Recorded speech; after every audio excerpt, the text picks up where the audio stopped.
Well, good Sunday morning to everyone. I'm Dan Richard. I am a grateful alcoholic. And once again, it's Sunday, and I still haven't gotten any further with figuring this whole thing out, but that's all right. Like I said, we just play this by ear and see what happens and go with the flow.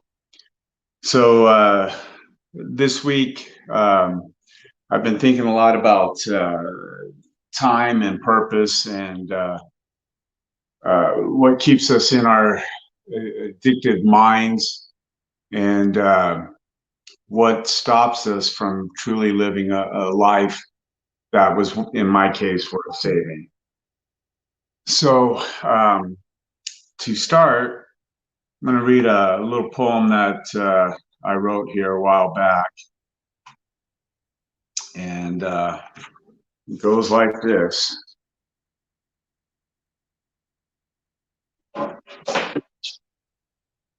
As my cat knocks everything over. It goes, tick tock, tick tock. It's not the sound of the clock I fear. It's the sound of time that has disappeared. It's unclear to me where 52 years have gone. Yes, I hear you, alarm. Another day, another dollar. The saga continues on.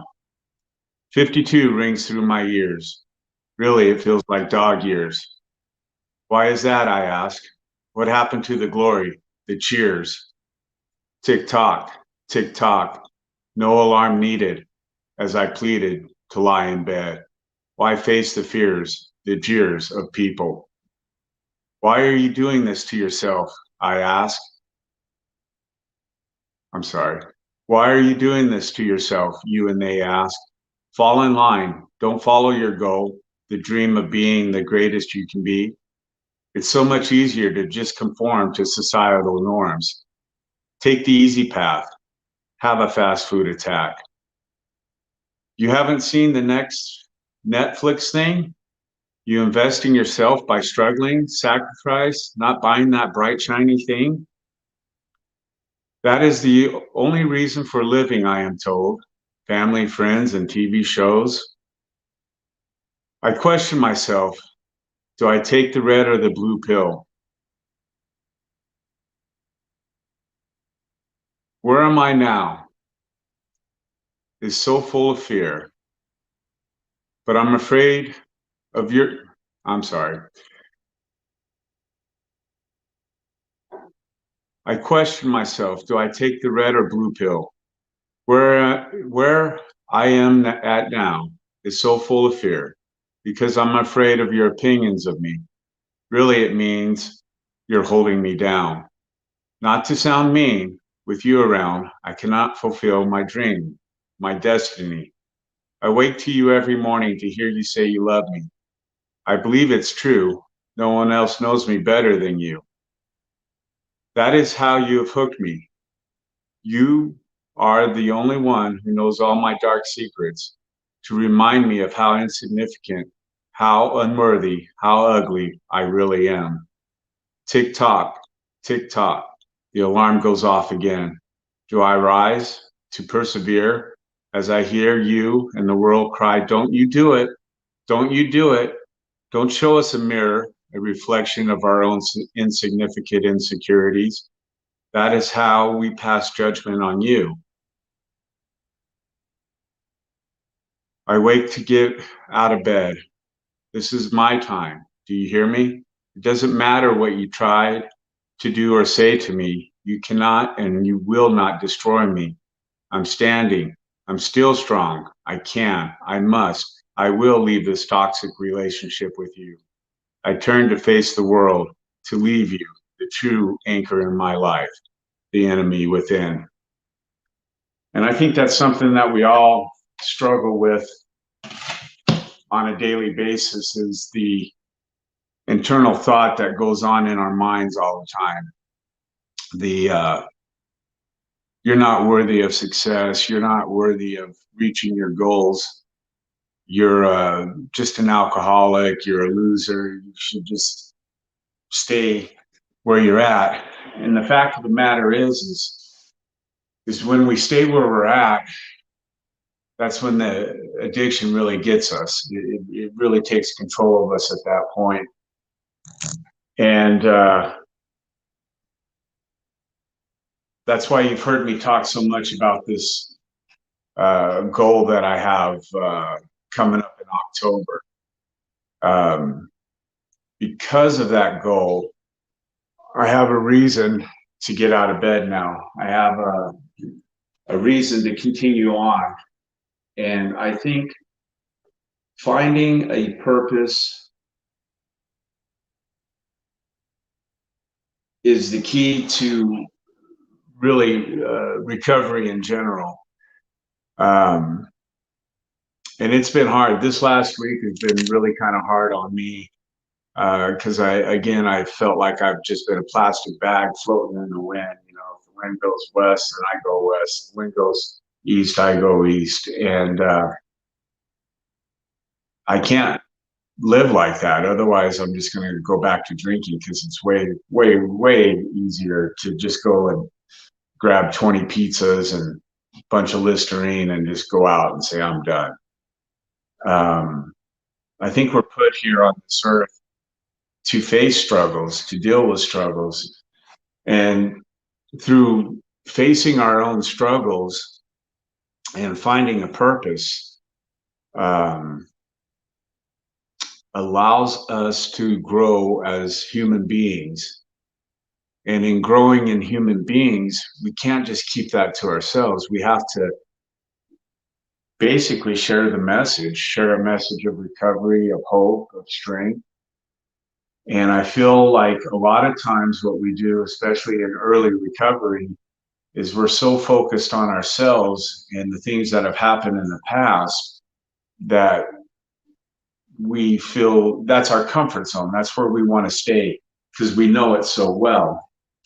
And for the longest time, that's where I lived. You know, I wanted to sit there and blame people, and it was my childhood. I didn't get this promotion. I didn't do this, and that really is just beating ourselves up for things that we cannot change. And we tend to want to live in that, and we live in that because, in my opinion, we don't have a purpose and we're not sharing our experience, strength, and hope. And that is the hardest thing, you know. I heard someone say in a talk I was listening to, we have 86,400 seconds in a day. And that's something we all get, no matter if it's me or if it's Bill Gates or Elon Musk. I mean, we all get the same 86,400 seconds in a day. And then we sit there and we go, we just don't have time to pursue our goals or our passions or anything like that. But when I look at my life and I see what's going on, yeah, it's easy to say I don't have time to do this or that. And the fact of the matter is I'm just not disciplined enough to do it. I'd much rather lay on the couch or, you know, watch YouTube or whatever the heck, anything to not allow me to focus on myself and where I want to be. As a matter of fact, the Simpsons have a great line. Homer Simpson's reaching into the refrigerator, grabbing a 6-pack of beer and a jar of mayonnaise, and is proceeding to drink and eat the mayonnaise. And Marge comes up and says, "Homer, you know that's bad for you. It's going to kill you. It's going to cause disease down the road." And Homer replies, "Well, that's something for future Homer to worry about." And I feel like that's what we do a lot in recovery in our daily lives. We go, that's something for future us to deal with. Right now, this makes me feel good. And it's overcoming that struggle of needing instant gratification or instant soothing of ourselves that causes so many problems in our lives.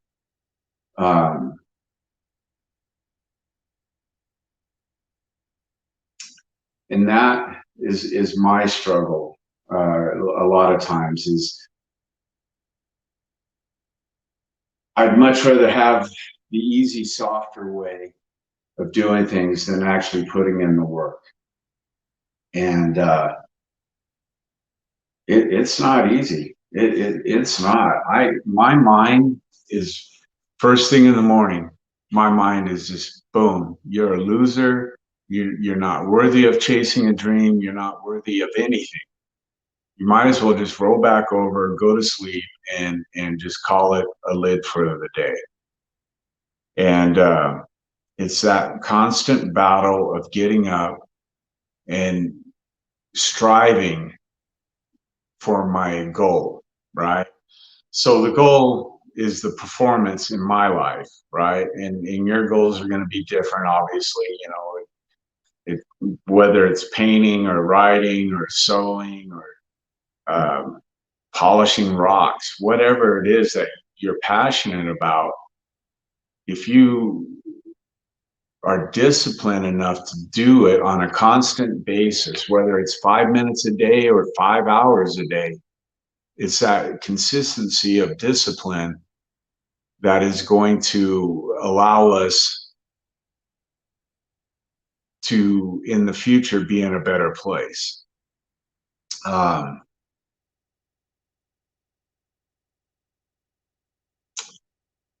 and that is the hard part, to find a purpose. I think goals and purpose are two different things. um, so this goal that I have for this performance started in June 1st of 2020. And that was the first time that I have actually sat down and said, I'm going to commit to a goal that was a year away, right? And to do this performance, I had no idea how this thing was going to look or how it was going to work out. Um, Long story short is I have some gym equipment here in my apartment, and I started working out with that and found after a couple of months that I was doing it on a consistent basis. So then I got a membership to a gym and continued to work out. And then what happened was as I found a personal trainer. I didn't have the money to pay for this personal trainer. And a lot of people think I'm crazy or nuts or negating responsibilities by getting this personal trainer. But I had to take that leap. And so what I did is I said, I don't know how I'm going to pay for this. I don't know how it's going to work, but I signed up for it. And that person allowed me to build a foundation that has now led to other things. So I get the personal trainer, and then I decide, hey, you know what? I want to do a dance performance, right? A little bit of ego, obviously some ego involved with there, because I'm going from a guy who never felt comfortable in his own skin or never really liked his body. And now I'm transforming my body and my mind into something that I'm very, very proud of. So after a few months of doing that, I told my trainer, I said, you know, I want to do this dance performance thing. And she happened to recommend that I should be doing some stretches. And so she sent me to another school uh, to learn how to stretch properly. And again, I didn't know how I'm going to pay for it, but I did it.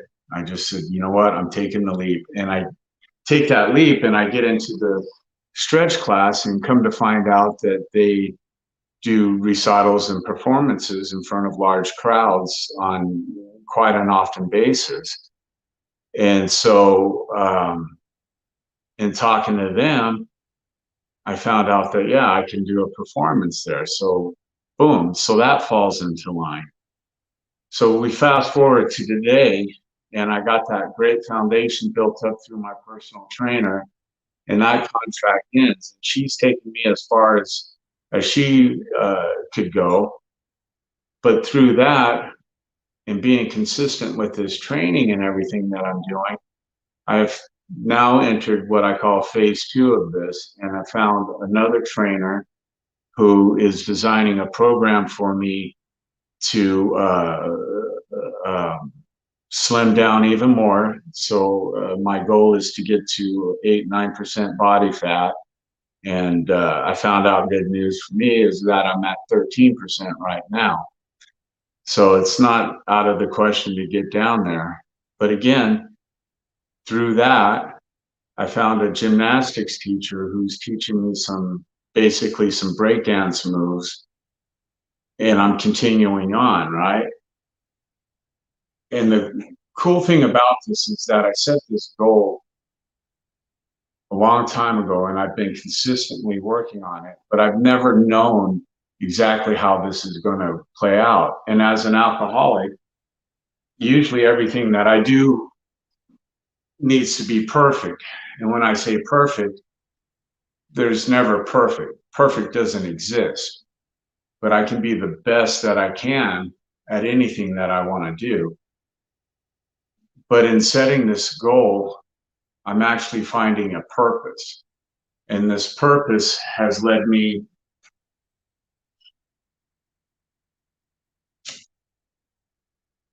to something more than just the goal. So once the goal is hit and I do this performance,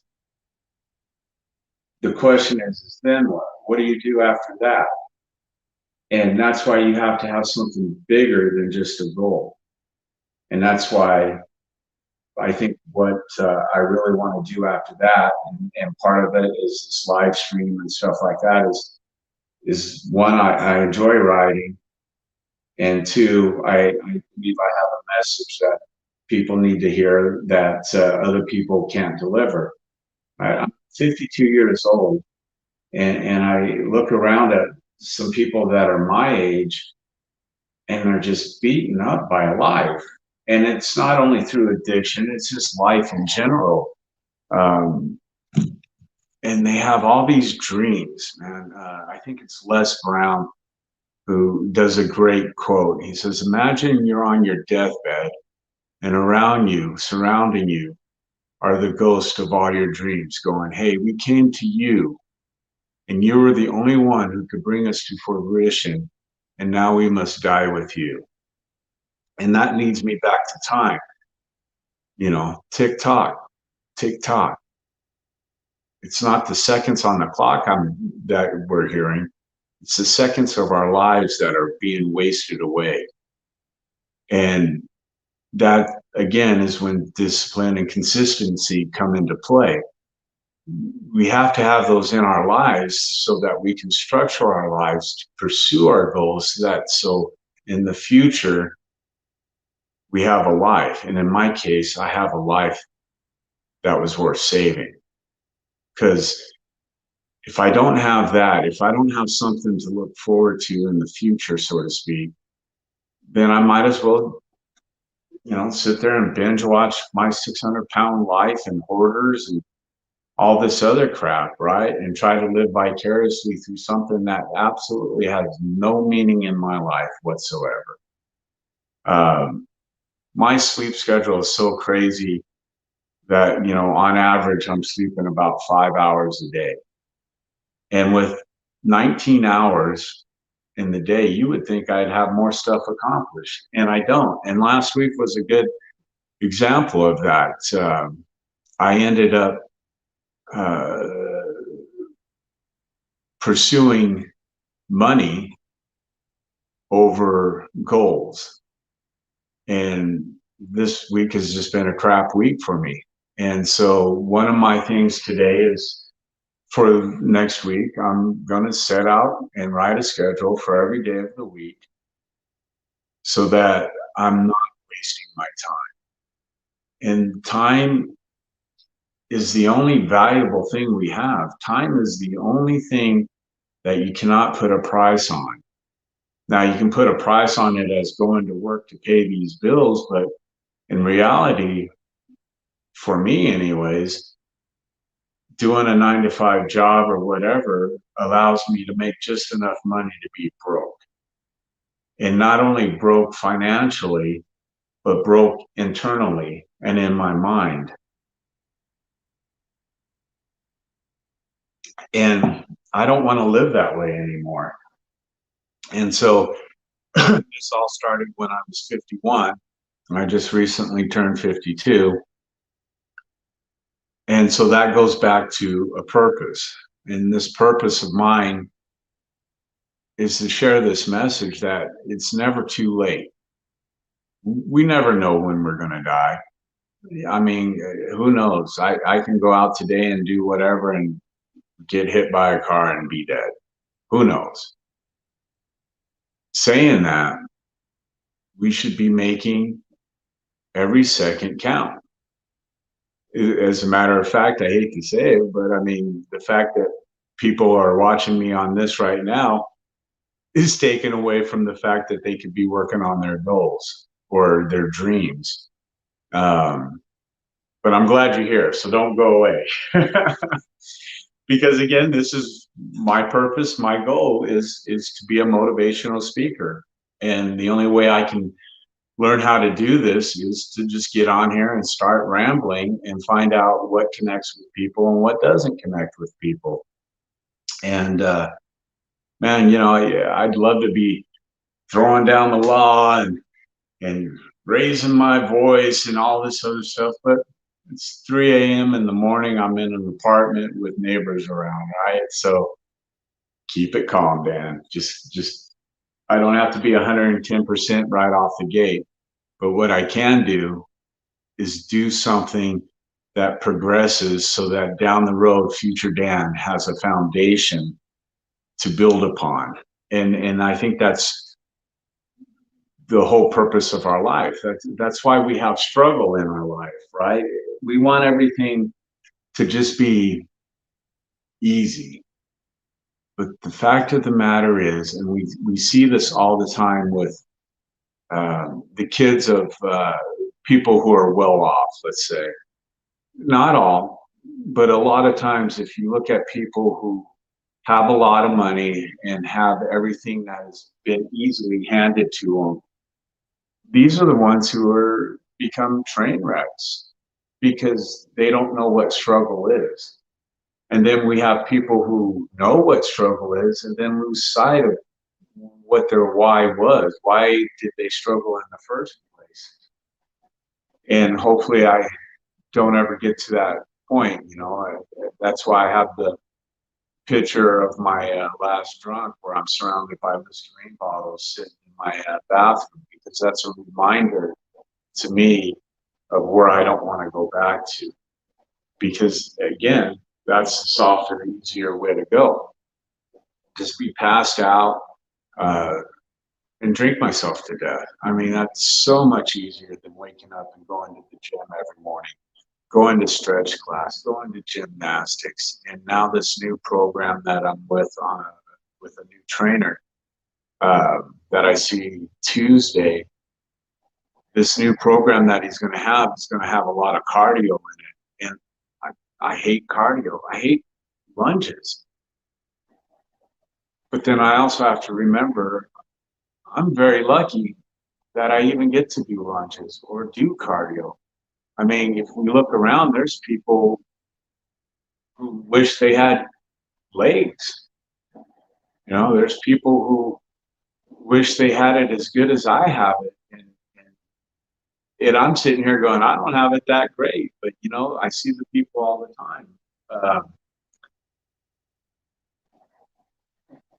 that would be envious of where I'm at right now. And I don't even know if envious is the right word. I don't want to put myself on a pedestal like that. But if we look around and if we really look, we can always see that we do have it pretty good. But our addictive alcoholic minds always want to go back to poor me, poor me, or if only, if only, if only. The fact of the matter is we are the creators of our lives, heaven or hell.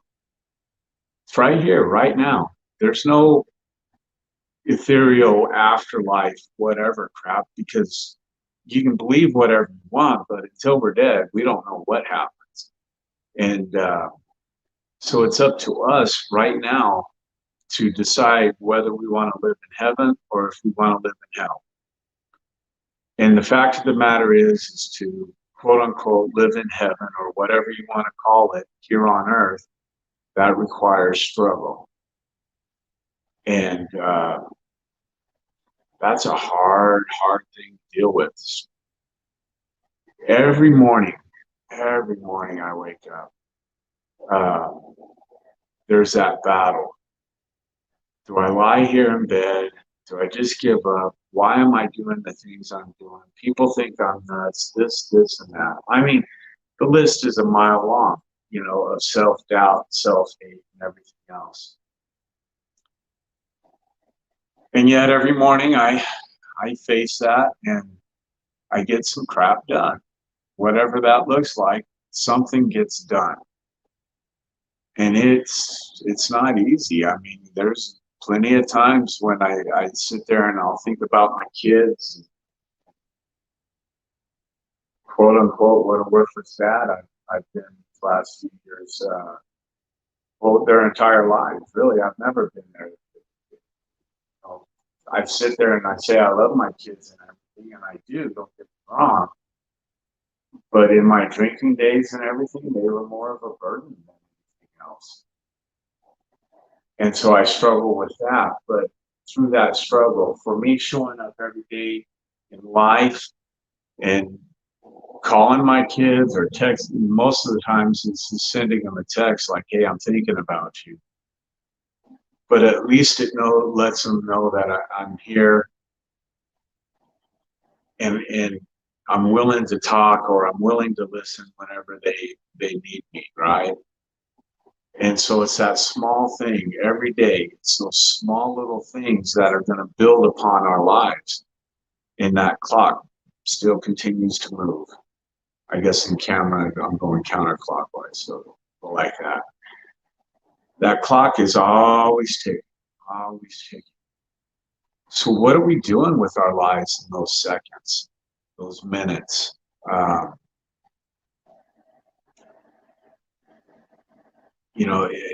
It's so funny. I worked out this morning before the live stream, and afterwards I had to go to Winco to just get a couple of groceries. And I guess it was probably break time for some of the employees, but what I noticed was all these employees in their cars, right? And every one of them is on their phone. Now, I don't know what they're doing, and this is me being judgmental, but I'm assuming most of them were either on Facebook or Instagram or something like that, doing some kind of social media. But that half-hour break or whatever that you get, are you using those breaks to like further your life? Now, I know I watch a lot of YouTube, and not all of it is quote unquote educational, but what I do use YouTube for is a lot of motivational talks to help get me through my day. And after hooking up with recovering addicts and with LT, we've got some projects in mind that require me to upgrade my writing skills. And so now I'm using that time to learn how to write better and tell stories better.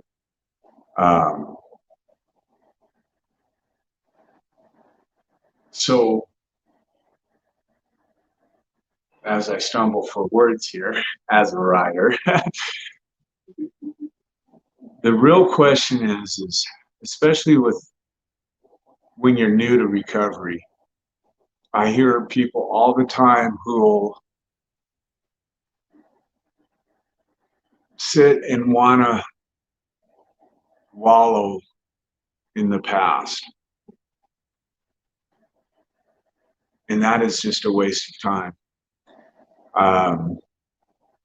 And as bad as you beat yourself up, there's always going to be someone who's beating themselves up even more. So the question is what do you want out of life?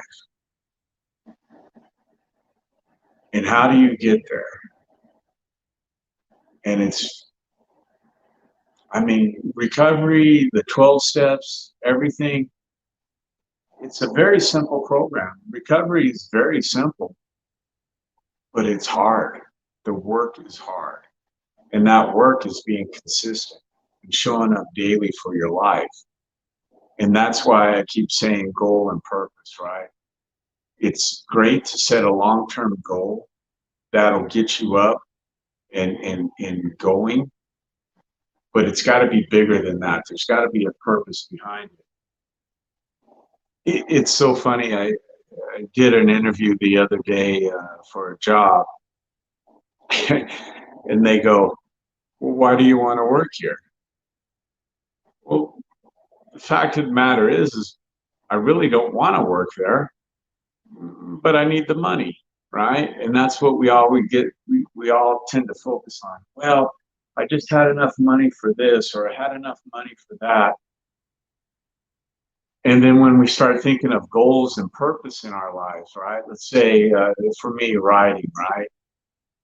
Well, if I just wrote a book, I'd make all this money. If I just sold this, I'd make money. But it has to be more than money, right? It's gotta wake you up and excite you in the morning. It's got to be bigger than you, right? And whatever that bigger than you is for you to determine. And that is the great thing about this life. Is the struggles that you're going through right now, the struggles that I'm going through, yeah, they suck. They absolutely suck. But what you're doing is you're building a foundation that is going to allow you down the road to go, man, I am so glad that I got through the struggle, because it's going to teach you things about yourself that you never knew. um, and it's teaching me a lot about myself that I never knew.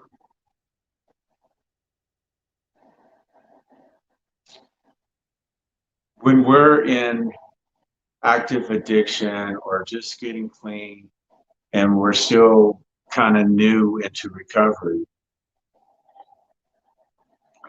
we sit there and we'll go,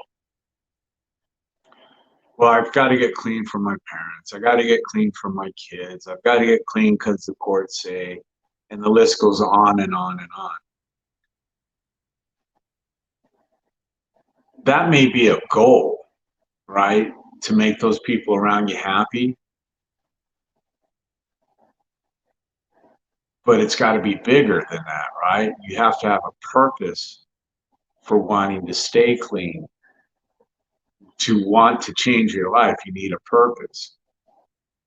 And that purpose has to be something deep inside of you that will allow you to continue down this path.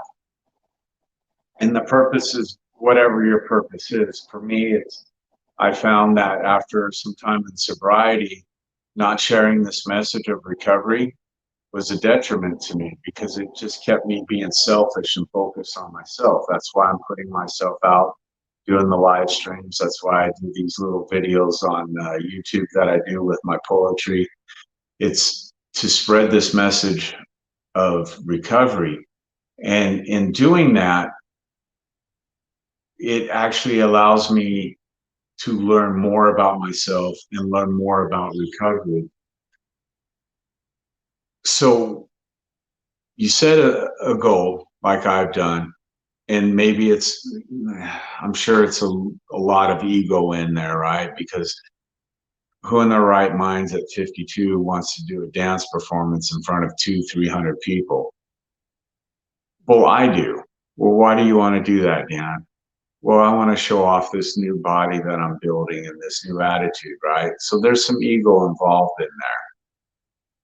But the purpose behind it is to show people that it doesn't matter your age, it doesn't matter how much you've screwed up in your life, it doesn't matter about all the wrongs that have happened to you in your life. There's always time to change your life. and you have to find a purpose, and you have to stop wasting time.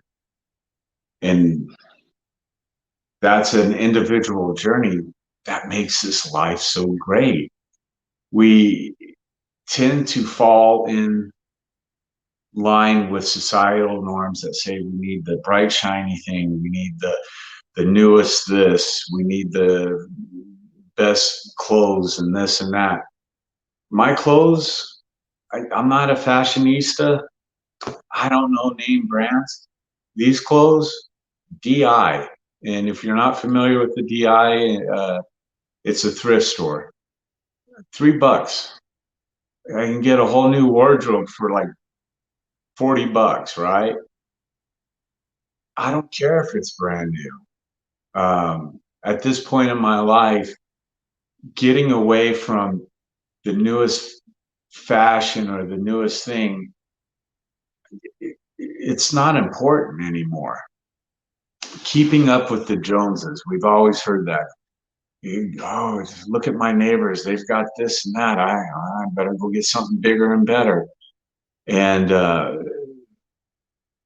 it, that's not life. That's not a purpose. That's a bright, shiny thing that's just like drinking and using drugs and stuff, right? It's a bright, shiny thing that we think we're going to be better. It's going to make us feel better. It does for, however long the high lasts or however long the bright, shiny thing is still bright and shiny. But at some point, it loses its shine and it loses its effect. And we still come back to ourselves and we're still left with this up here. So what are we going to do with that, right? How do we go forward? How do we continue on when all these external things are not making us happy? And that is to find a purpose, or to find a purpose and to set some goals.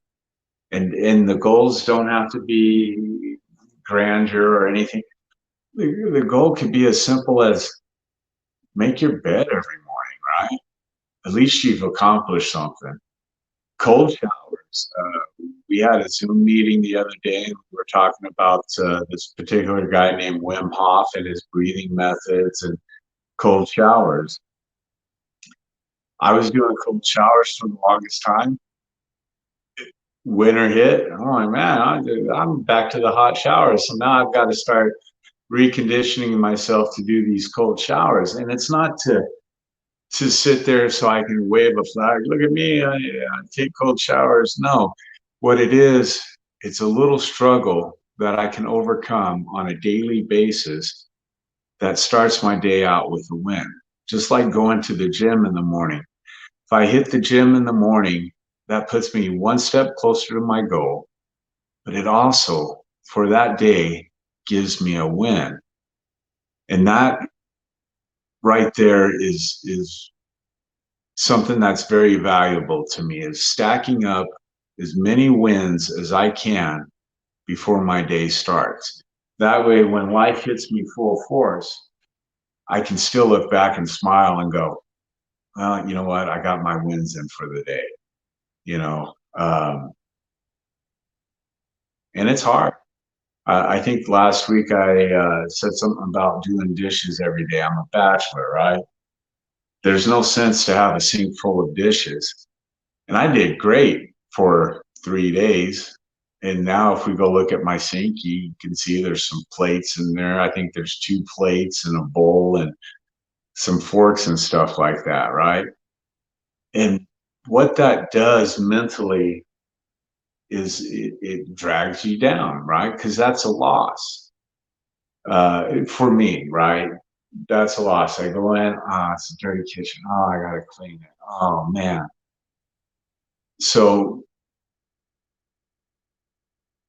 writing a schedule or planning your day, I'm finding out more and more as I talk about it and just evaluate my life. I can see where that discipline really needs to come in.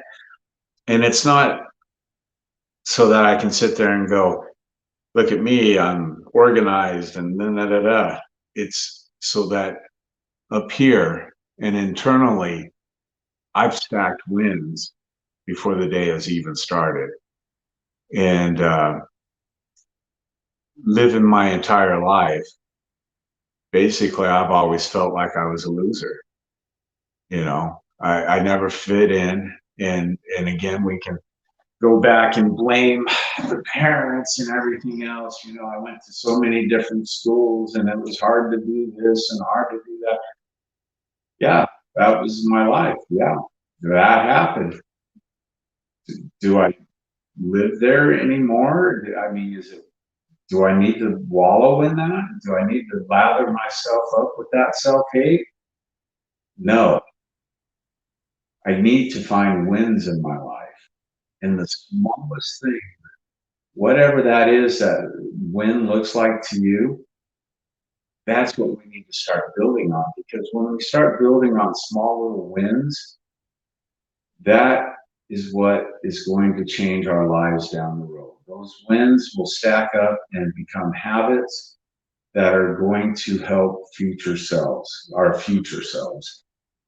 Um,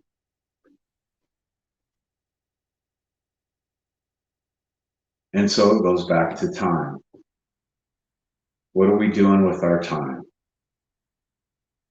Are we trying to escape time? Because the sad fact is we can't escape time because time keeps going, just keeps going. What are we doing with that time?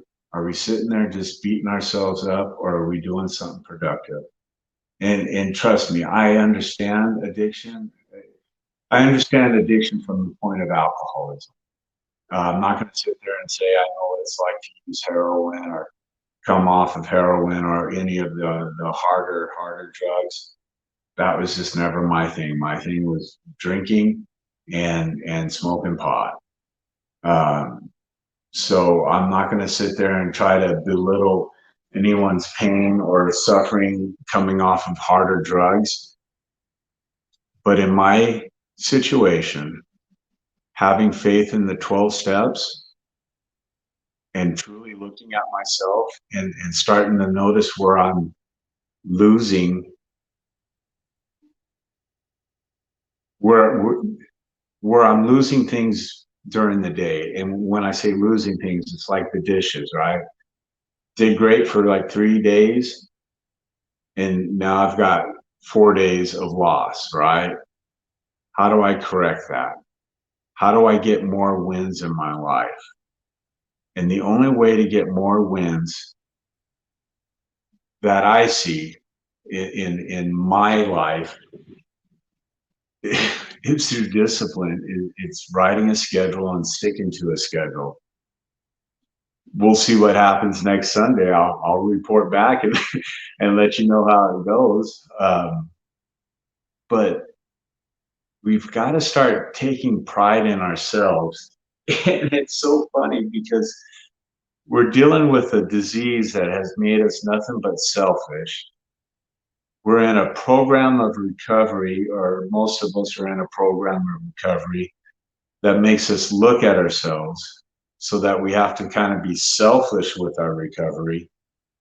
Yet the only way to truly be happy, in my opinion, is to give away all the stuff that I'm learning and to share a message of hope, strength, that it can be done.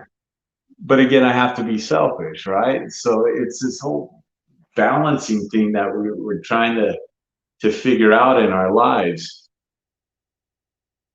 So I think for me, I have to reevaluate what's really important in my life.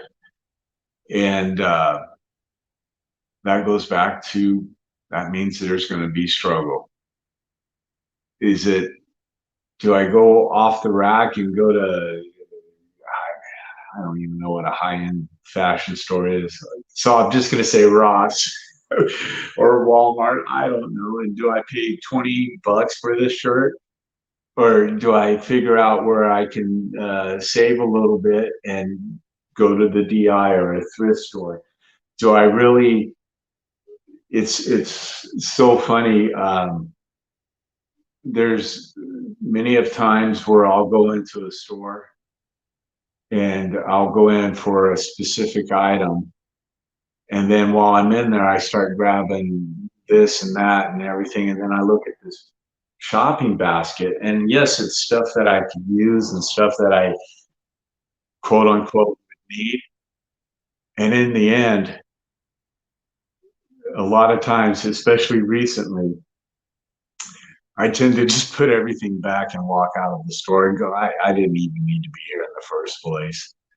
And the fact that I'm able to start recognizing a lot of that in myself means that something is working. Um, it's not perfect, but definitely something is working.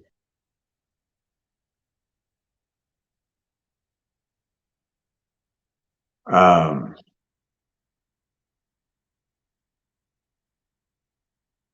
and that's what it's all about, right? We struggle, we grow, we share. Uh,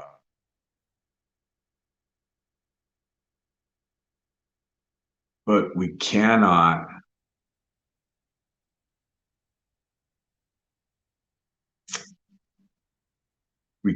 waste time regretting everything that's happened in our past.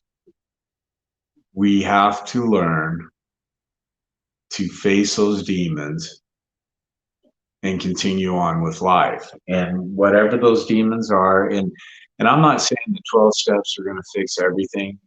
Um, some of us are going to have true mental problems, not only prior to our addictions, but because of our addictions. So 12 steps is not a be all end all by no means.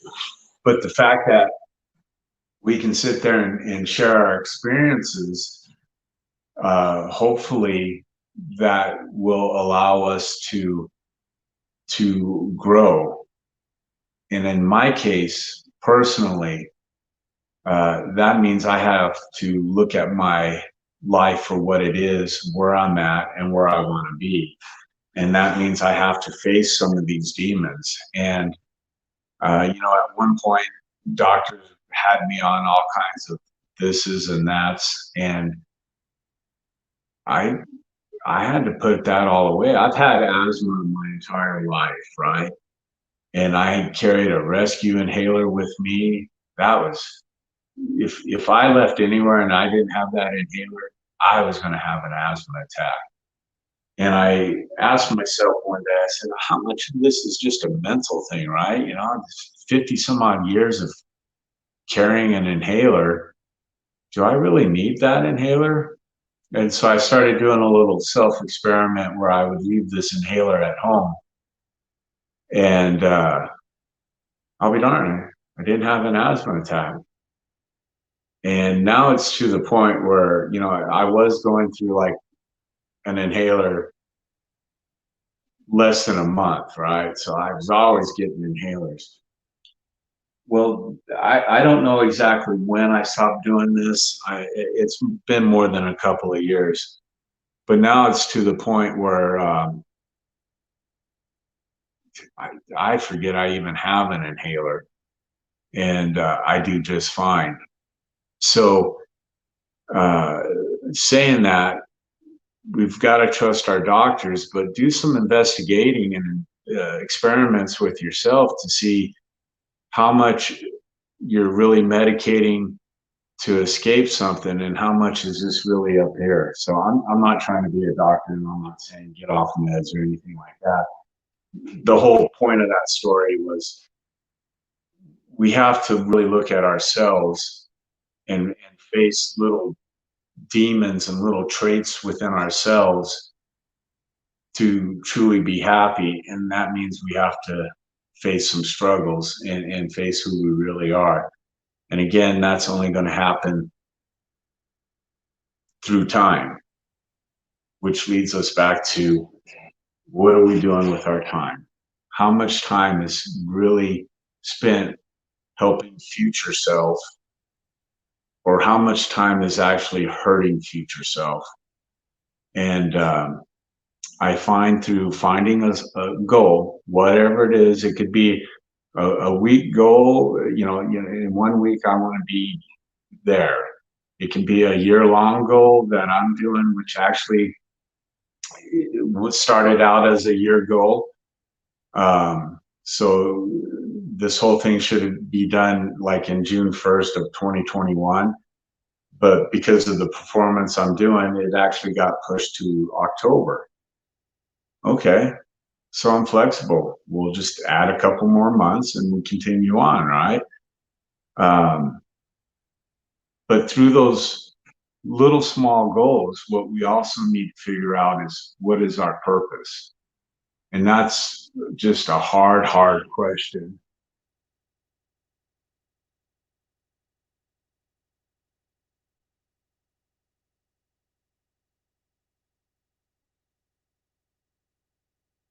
Thank you, Connie, and thank you, Linda.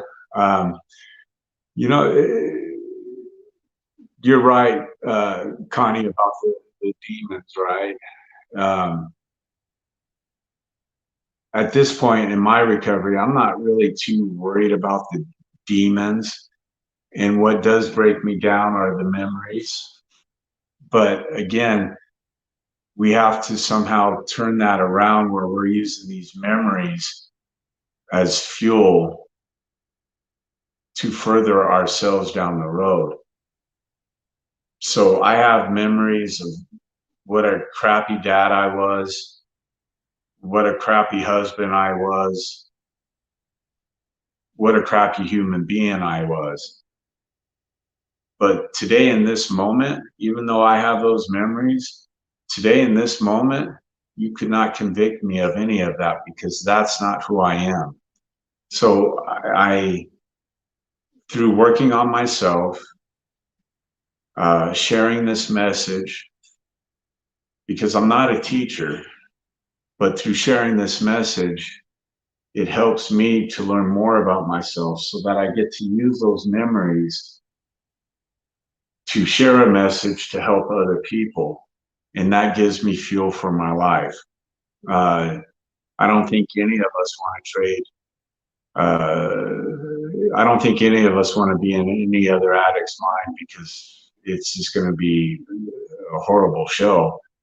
Um, but somehow we have to turn that around. We have to figure out how to use that as fuel to continue down this journey. Otherwise, like I said, it's so much easier to just be passed out with the pizza boxes and everyone going, he's a piece of crap. Yep, I'm a piece of crap. Might as well just go do that. My memories say I'm a piece of crap. My thoughts say I'm a piece of crap. Might as well just go be a piece of crap. Or you take that and you go, I was, but I'm not today. And again, geez, it's almost been an hour of me rambling, and I don't even know if there was a coherent statement in any of this. But it's learning, right? I struggle through these live streams so that I'm building a foundation that down the road, hopefully, this message or a message comes out of this.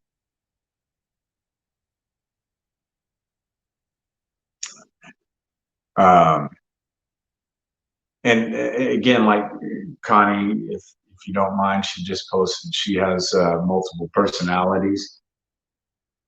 That is something I have no experience with. I'm not a doctor. I trust your doctor on that and seek out help.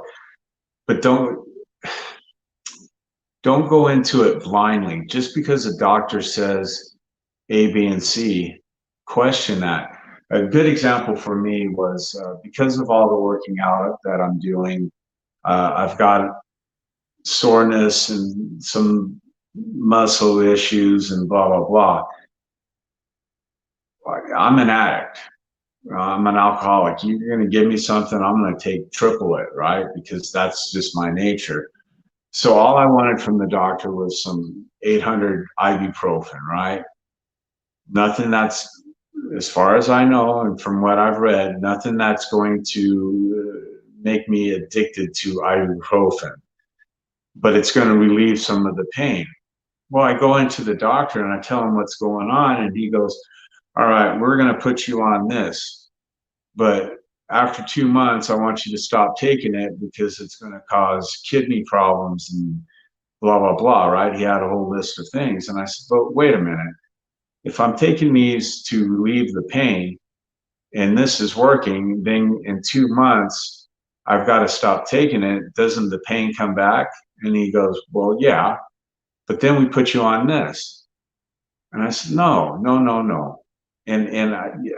We had to go round and round for, a good 5 to 10 minutes for me to say, look, I just want 800 ibuprofen. I don't want anything that I'm going to get addicted to. I don't want anything that's going to give me a euphoric feeling. I just want something to relieve a little bit of this pain because of the stress I'm putting my body through. And finally, he gave in and gave me the ibuprofen. But again, this goes back to whatever you're dealing with, trust your doctors, but investigate and question the hell out of them.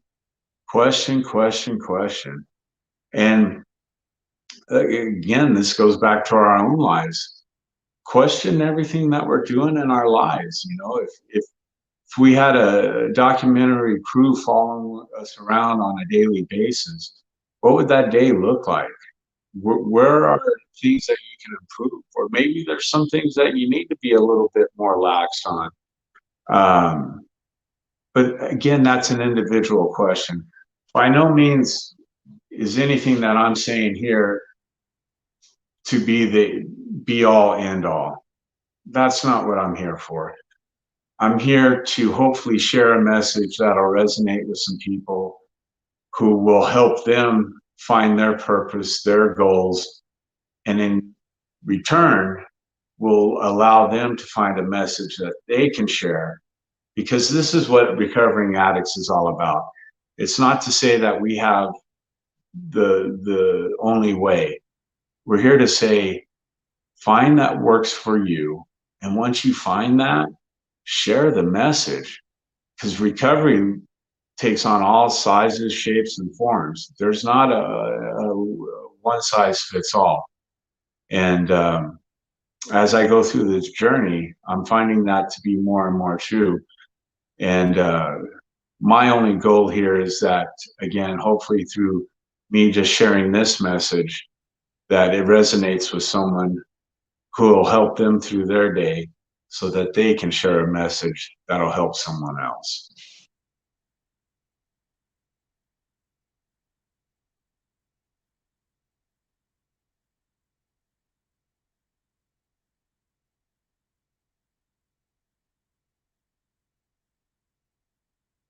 Boy, Julie, man,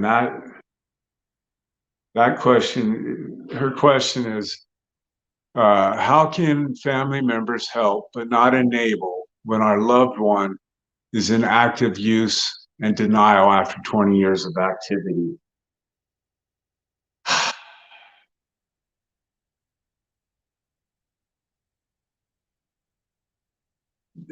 That is just a really hard question, and this is me kind of being maybe on the hard line of it. What I would do, Julie, is I would talk to a therapist, an addiction recovery therapist, and try to get some advice from them. There's a book, I do believe it's called Codependent No More, and I forget who the author is, or I can't remember the name right now. And it does talk about that codependency, enabling people. Uh, that's going to be some research that you need to do kind of on your end. Uh, the hardliner in me wants to just say tough love. And that's like, listen, I love you, but you can't be part of my life if you're going to be an active addiction. But again, that is so hard. And that's something that I just I don't have experience with. Um, I in my immediate circle of family, I'm the only one who's been the alcoholic. Um, Everyone else has seemed to pretty much have a handle on everything. So I've never, quote unquote, had to deal with a loved one going through active addiction. So I'm not 100% sure how I would exactly handle that. So for you, I think your best thing to do is reach out to a addiction specialist therapist and ask them their opinion. Because either way, it's going to hurt. It's this is a cliche, but you know this is a disease. There's for those of us who are true alcoholics, for those of us who are real addicts, it is a disease that we have no control over. Um, and in saying that, the cliche part is it also puts everyone around us at dis-ease. And that's something that is going to look different for everyone. Man, Julie, I wish I had an answer for you on that one, but I don't. Um,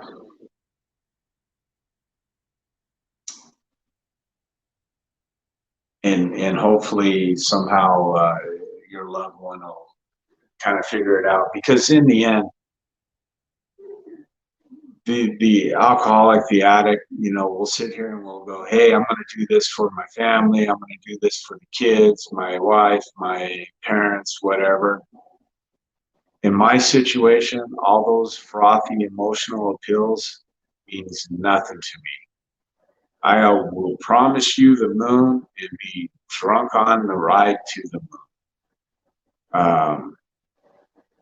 This is something that the alcoholic addict has to go inside and find out for themselves. And how do you make them find that? Well, each of us has to hit what we call rock bottom. And rock bottom looks different for everyone. Some it's homeless, some it's just they can't live the way they're living anymore. You know, there's all kinds of rock bottoms. Until that person hits it, there's not a whole lot that you can do. So again, I would recommend you go out and look for a therapist. So with that, everyone, I thank you once again. I will see how next week's dishes go and scheduling and all that, and we'll let you know on that. Truly appreciate you guys, and recovering addicts, thank you guys so much for allowing me to do this. It helps me out a lot. It's amazing. And for those of you who are out there, another podcast that's really good to listen to would be The Other Side of Hell. You have Cameron and Willie and Jared, I do believe, uh, who do an awesome show, and they talk a lot about specific ideas of recovery and things like that. And again, they have no bias on how recovery looks. It's just we're all out here just trying to share a message. So with that, love you guys. Make the best of the day. Find a purpose, set a goal, and remember that clock is always ticking. So what are we doing with those seconds? We all have the same amount of time every day. Love y'all. Bye-bye.